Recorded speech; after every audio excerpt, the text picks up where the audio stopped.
Well, you know, I mean, they're not going to stay home, but their non-white share of the electorate and the youth share of the electorate is definitely going to be smaller in a midterm election, and in part just because that's the normal pattern. No, I'm just talking about 2012. It's a given for the. I mean, and in 2012, you know, I think you're going to see a continuation of this trend. I mean, I think the non-white share of the electorate is probably going to be larger. Part of that is just, you know, as I said, that's the way things are going. You can look at it's a pretty consistent pattern. It didn't start with Obama. Right. You know, this has been going on for a while. As for what will get them motivated to turn out in 2012, partly Obama will be on the ticket again, presumably. But in addition, they're going to be motivated to vote against whoever the Republicans nominate in 2012, just as Democrats were motivated to come out and vote against George W. Bush in 2004. We had a very high turnout. Actually, the big increase in turnout occurred between 2000 and 2004. 2004 to 2008, you get a modest increase in turnout beyond that. So this polarization that we have right now, which you might want to read about in my book. What's the title of that book again? The Disappearing Center. That is largely what's driving higher turnout. It's that people see big stakes in elections, especially, of course, presidential elections, when you have these big choices.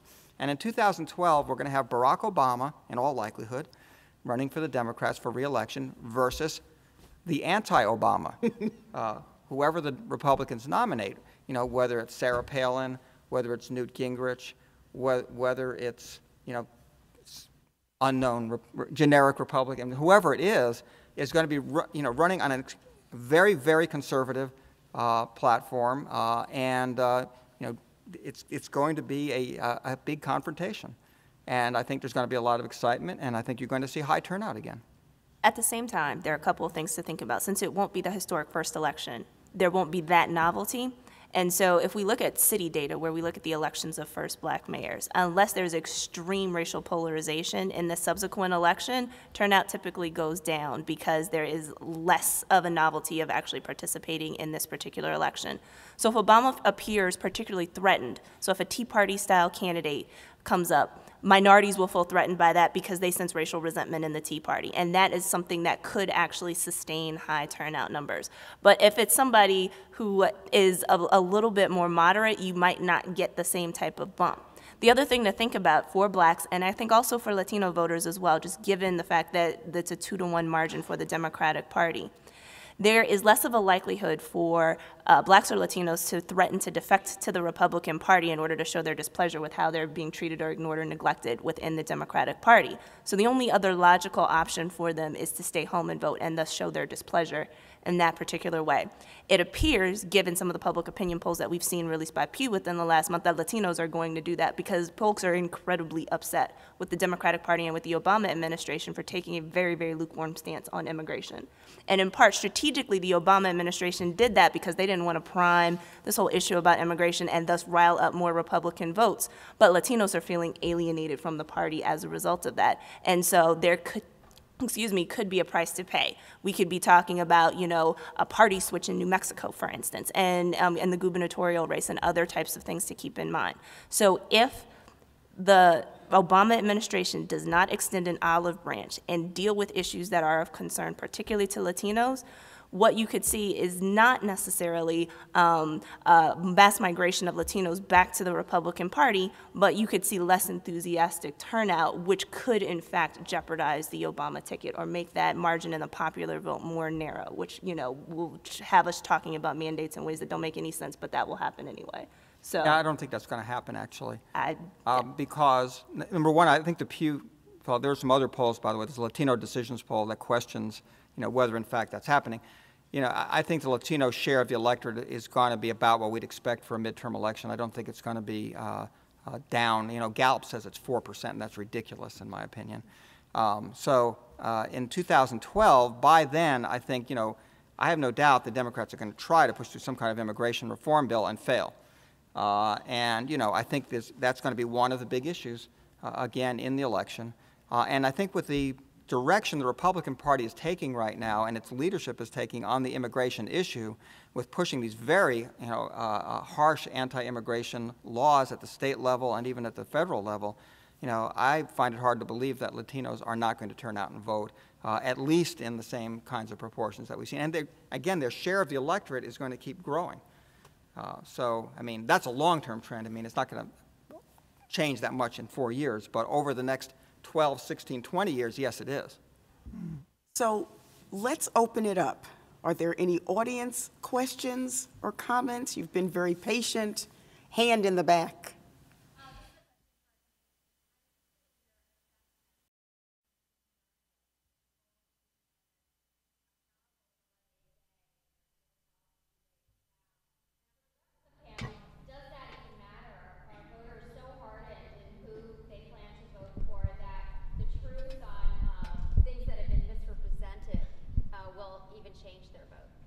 And you're asking about mainstream journalists holding the politicians accountable? Yeah. Okay, because there's a great deal of accountability now that's being demanded of mainstream journalists. You know, the good news right now is that while the mainstream media, particularly newspapers, have been pretty crippled, I mentioned that there's been this atomization of other websites by legitimate news organizations that are, such as Politico.com. They don't bring nearly the number back that we've lost, that have been defected. But at the high end, at the top level, you can learn everything you need to know about what's going on in the political campaigns. Where I worry and where I think there is a serious loss of accountability, is at the mid-level, at the state level, and certainly at the local level. I think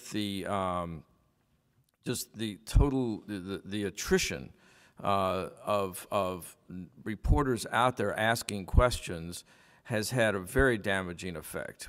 And it's very hard to get on the record politicians on a whole range of issues because there's no one asking. I would say the same just as far as governance. Aside from politics, it's hard to have enough reporters out there covering enough city council meetings and demanding to be led into executive sessions so that I think we have some jeopardy on First Amendment issues. So I'm concerned that there isn't that. It is very difficult to hold the politicians accountable. I mean, it was it was sort of my life for many years that when an election came around, you would actually start before the election to start getting politicians on the record. You ask them questions about their positions on things, and when they said, we're developing, a statement on that, and we said, well, I mean, this is a huge issue. Surely you already have an opinion on it. I mean, you're planning to run for something. You've been in the public eye for 6, 7, 8, 12 years, and you're not prepared to give your position on this monumental issue in the state. Well, we're developing a position on that. Well, so news reporters used to put that in the newspaper that, 12 years after he entered public service, after 8 years in the state legislature, facing this issue year after year after year, so-and-so is not yet prepared to take a stand on that issue. And that's a little bit harsh. That would be on the editorial page. But that kind of accountability was something you learned to count on. I think now there's a lot of slipperiness that politicians are getting away with. Does that come close to answering? Okay, thank you. And then the second part of your question dealt with whether you think voters really care or if their minds are already, or if their minds are kind of made up. Well, that's not the journalist's role to decide whether or not it makes a difference. Right. Okay, good. We'll kick that over. I've said what I want. All right, good. Does the news coverage make a difference? To change a voter's mind, or do people already know how they're going to come out on an issue? So if you were to say that fact is wrong. Yeah, pretty much. I mean, I think the large majority of people, have their minds made up, and they're not going to be influenced, by what they read in the newspaper or what. I mean, people they choose to go to the news sources these days that they already agree with. So conservatives watch Fox News, and liberals watch MSNBC or listen to National Public Radio, and so on and so forth. And so to a large extent, what people are getting is reinforcement, of their pre-existing beliefs. I think Fox News is sort of in a category by itself, by the way, as far as being the communications arm of the Republican Party. and having a disproportionate impact, beyond anything else. I mean, you could say, well, MSNBC does the same thing for the Democrats, but it's much smaller. Right. And Fox tends to win its timeshare. So part of it is, there are a lot of people watching Fox, and part of CNN's problem right now is they're trying to be balanced and objective, and that isn't selling the way the left or the right is selling. They're so desperate. You've got Elliot Spitzer and Kathleen Parker with a show. Hello, that's what does desperate look like in the dictionary? You see a picture of Elliot Spitzer and Kathleen Parker. If I could put in a plug for Alan's book. Because it's been 5 minutes.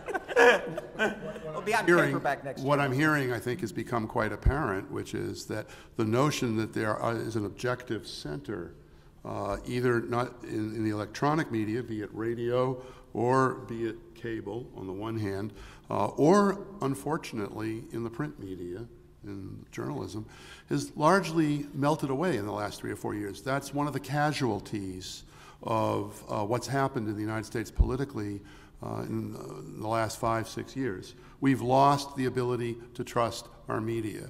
I know this from my own perspective. For many years, I required my students to read the New York Times because it was the good gray lady. It was the basis on which national policy initially responded in pivot. I'm sorry, Hank, it was not the AJC. I no longer require them to read the New York Times. I could not, in good conscience, tell them to read, and here I would disagree with Alan, with what is clearly a mouthpiece, explicit, both in its editorial positions, but also in its articles for the Democratic Party, in exactly the same way that the Wall Street Journal is a mouthpiece.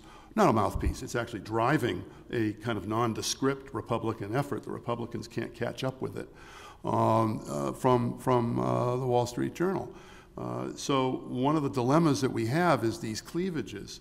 And one of the things that struck me, and I suspect it's in Alan's book, but I'll have to look for it, is that this cleavage between those who really want the United States to look more and more like Europe and become a more social democratic kind of a society, which was very common in academic circles in the 1970s, and underlies a lot of the ideas that the Obama administration currently is still putting forward about rail and transit and a bunch of other things, as well as healthcare. But on the other hand, this sort of Jeffersonian small government heartland kind of logic, one of the dilemmas is that they totally talk past each other, and that's what we're hearing and seeing.